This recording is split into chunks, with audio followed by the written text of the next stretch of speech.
Ka ndodhur një vrasje, 58 vjeçar në Vlorë. Po ndodhin shumë kohë. Pse u vra ky? Po ndodhin shumë vrasje. Apo përfitojnë edhe nga zgjedhjet ta. Sigurisht, jetë edhe... Si e mendon ti tani këtë vrasje ç'është kjo?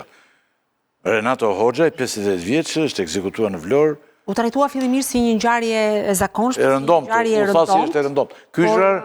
Po, ky është rar, është roje në një objekt në ndërtim, është banon në një nga lagjet mendoj më problematike në qytetin e Vlorës, aty ku në fakt banon edhe familja Sinomati, që është në përplasje shumë të forta me grupin e Ines Hajrullas.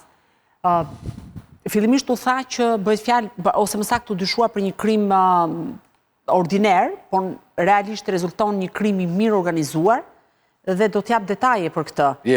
Renato Hoxha është ekzekutuar diku rreth orës 6 e pak të mëngjesit të datës 27 prill, autori dyshuar i ngjarjes se ka pritur për afro 1 orë e 20 minuta që ai të dilte nga banesa, pra ka shkuar në këmbë aty, duket si një person i cili është veshur me rroba të gjëra, i maskuar me një kapele që është me, është pikërisht e paskeni ju edhe foton, po ta shikosh kapelen e ka rrumbullake, gjë që nuk është karakteristik, nga ana tjetër mban edhe një maskë anti-Covid, ashtu duket, ka qëndruar të rreth 1 orë 20 minuta e ka pritur, e ka qelluar me 2 plumba në kokë dhe 1 plumb në trup dhe më pas krejt qetësisht, po ta shikosh videon, është larguar me një qetësi të pashoqe dhe ka hyrë në rrugica, më pas është larguar, dyshohet të jetë larguar nga Shqipëria përmes pikës së kalimit kufitar në Qafbot.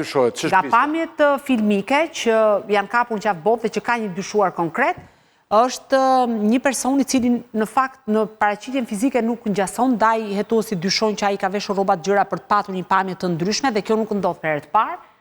Dyshohet që Renato Hoxha ka qenë informator i grupeve kriminale për ngjarje të rënda kriminale që kanë ndodhur, duke qenë se punonte në zonat të natës, pra viktima.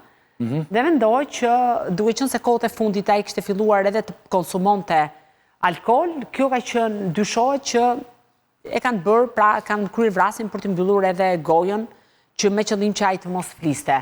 Nuk ka patur dëshmitar të momentit të ngjarjes. Një person i cili është arrestuar, Eris Mehmeti, që është lënë ditën e sotme në masën e sigurisë arrest në Burg, është nga Tropoja dhe është personi i cili ka siguruar automjetin që është përdorur në ngjarje. Automjeti është bler disa kohë më parë nga një biznesmen në Tiranë, në emrin e një gruaje 80 vjeçare në Vlorë. Dhe ai pretendon që nuk e mban mend, pra ja ka dhënë një personi automjetin, por nuk e mban mend. Por hetuesit, duke qenë se ai frekuentonte shpesh Dubai, mendojnë ose dyshojnë që urdhri ka ardhur nga Dubai për ekzekutimin e Renato Hoxhaj.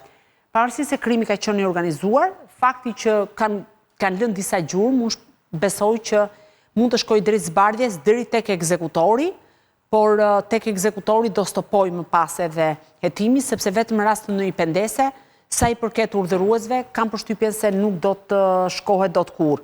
Është hetuar edhe një pistë e mundshme për pronat, por më pas është zbehur. Janë hetuar problemet personale të tij, nuk rezultojnë. Rezulton i divorcuar me 2 fëmijë të cilët jetojnë jashtë vendit, aktualisht bashkëjetonte me një zonjë e cila nuk ka patur probleme, kështu që pista më e mundshme deri më tani është që ai ishte në një farë mënyre syri dhe veshi i një grupimi kriminal dhe që ka dhënë informacion për disa ngjarje të rënda. Klodi ishte e zauruse të kjo gjë, nuk është se... Jo, për Vlorën ka shumë për të folur, Gjevahir, vetmja gjë që mund të them është që paktën nga dëshmia që ka dhënë bashkëtuesja e tij, ka deklaruar që ai ka qenë në polici shoqëruar përpara 2 ose 3 javësh, kështu që por nuk është se ka shumë informacion se cilat ka qenë arsyet pse ai është thirrur dhe është mbajtur në komisariat për 2 ditë sipas saj.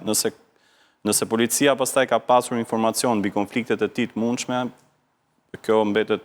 Pa nuk të bën përshtypje Gjevahir që muajt e fundit ai kishte mbushur shtëpinë me kamera sigurie, çka tregonte një lloj stepje dhe një lloj shqetësimi të tij në raport me atë çfarë po ndodhte? Të thash, nëse policia ka pasur informacion mbi konfliktet që ai mund të ketë pasur dhe ka pasur një kallëzim, denoncim, nuk e di, pse tani unë nuk e di nëse ai ka denoncuar, nëse është ndjerë i kërcënuar apo jo. Zyrtarisht nuk ka denoncim. Nuk ka një denoncim të tillë, po nëse ka ekzistuar një informacion dhe policia ka pasur këtë informacion, atëherë kam përshtypjen që jemi në kushte të tjera pastaj. Ju thatë që ka 70 kallëzime. Kush i ka bërë këto kallëzime kryesisht, përveç kësaj online? Media apo politika? Janë sigurisht të partive politike, të KQZ-s, është institucioni i cili merret me me qytetarë të ndryshëm të cilët i besojnë platformës online të prokurisë së posaçme. Kjo është mënyra me cilën dhe aktorët të cilët kanë bërë kallëzime në prokurinë e posaçme dhe për mendimin tim janë goxha kallëzime. Unë nuk ndoshta mund të kenë qenë edhe më shumë në zgjedhjet e kaluara, por kanë qenë kryesisht të subjekteve politike dhe këto lloj kallëzimesh dihet që brenda kanë edhe nota të forta politike dhe her pas here nuk kanë prova. Po për shembull dhe ja të ndalemi pak në një rast konkret. Para pak ditësh unë kam raportuar një lajm për pyetjen e zotit Arbian Mazniku në prokurorinë e Tiranës. Pra dua të sjell një shembull që ka të bëjë për mënyrën se si jetohet krimi zgjedhor. Në atë kohë zoti Mazniku nuk u denoncua direkt, ishte Belind Këlliqit që denoncoi zotin Erion Veliaj në lidhje me rrugën Gjon Belushi, sepse rruga ishte ndërtuar ndërkohë që tenderi nuk ishte zhvilluar, ishte online dhe nuk ishte zhvilluar tenderi, pra ishte bërë gjithë puna me bashkinë për shkak të zgjedhjeve. Çfarë kohë flasim konkretisht? Po flasim për zgjedhjet vendore në 2023. Zgjedhjet lokale. Zgjedhjet lokale, po pra zgjedhjet vendore. Dhe në rastin konkret, pa për të kuptuar, prokurorisë ju deshën 2 vjet, sepse duhet të kryen atë procedurën, ndonjëherë procedurat hetimore nuk shkojnë paralel me ato çfarë ne presim. Dhe prokuroria vetëm pas 2 vitesh thirri zotin Mazniku për ta marrë në pyetje sepse rezultonte që autoriteti kontraktor në rastin konkret, pra për tenderin e kësaj rruge, që asfalti ishte shtruar, rruga ishte rregulluar, po ndërkohë tenderi nuk ishte zhvilluar, tenderi nuk ishte as gjikundi, ishte zoti Mazniku. Dhe sot që flasim, prokuroria e posaçme, pasi ka marrë dëshminë e zotit Mazniku, që aktualisht është drejtues qarku në Elbasan, është po ashtu ministër i shtetit për pushtetin vendor, duhet theksuar që pas 2 vjetësh, dosja për zotin Mazniku po bëhet gati për të shkuar në prokurorinë e posaçme. Pra mund të ndodhë që hetimet të cilat mund të nisin sot, mund të kenë efektin disa kohë më vonë edhe në varësitë e ecurisë së dosjes konkrete. Se mund të kërkohet... efekti do ketë mbi rezultatin e zgjedhjeve. Patjetër, mbi rezultatin e zgjedhjeve është histori tjetër. Nëse jetë 3 hapa me vonesë, çfarë vlerë ka? Dakor, pastaj nëse ne flasim që mund të japi... Vlerë fare. Jo, vlerë për individin nëse dënohet për krimin zgjedhor, për individin konkret patjetër që duhet të mbaj pasojat për ato çfarë ka kryer.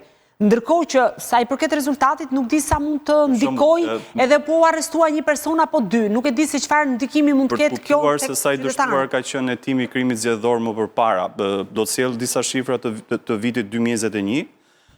Në prokurinë e posaçme, por dhe në prokuritë e rrethave në atë kohë u dorëzuan 293 kallëzime dhe vetëm 3 vendime fajësie ka për gjithë këto kallëzime të supozuara se kanë ndikuar tek rezultati i zgjedhjeve.